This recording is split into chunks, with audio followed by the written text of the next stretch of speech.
The smell of sweat and popcorn hung heavy in the Kansas City auditorium. 8,000 people filled the seats, their voices blending into a restless hum. Some had come to cheer, some had come out of spite. Backstage, Ethel Johnson laced up her boots with trembling fingers. She was only 16, but had already knew the weight of the world she carried. Out there in the bright lights of the ring, she wouldn't be just a wrestler. She would be a symbol. Her older sister, Babs Wingo, was up first that night, squaring off against Mildred Burke, the reigning queen of women's wrestling. It wasn't just a match, it was history, an interracial main event in 1954. Babs stood tall, her chin high, knowing some of the crowd wanted to see her fail.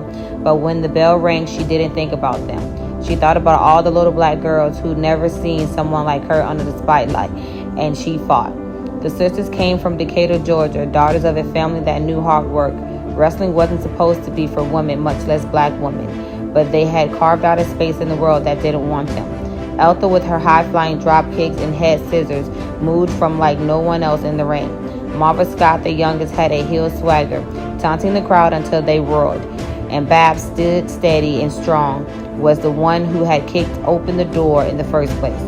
They traveled together through the South in beat-up cars, their suitcases rattling in the trunk. They wrestled for $300 a week, a small fortune for women of their time, but the cost was high. Jim Crow followed them everywhere they went, segregated hotels, restaurants that refused to serve them, arenas where black fans were turned away at the door.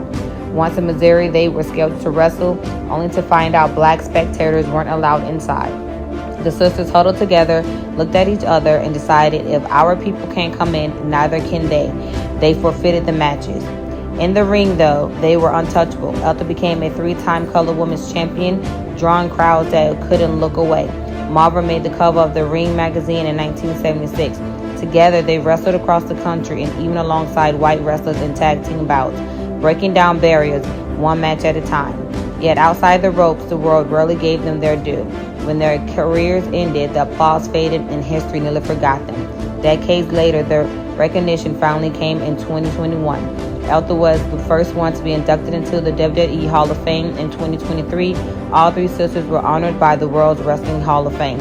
Today, when Bianca Belair twirls her braids, when Sasha Banks struts the ring, when Naomi danced under the neon lights, they are all walking a path first carved by the 3 sisters from Decatur who were refused to be silent. They were more than wrestlers, they were fighters, they were legends, and their names, Ethel Johnson, Babs Wingo, and Marva Scott, will never be forgotten.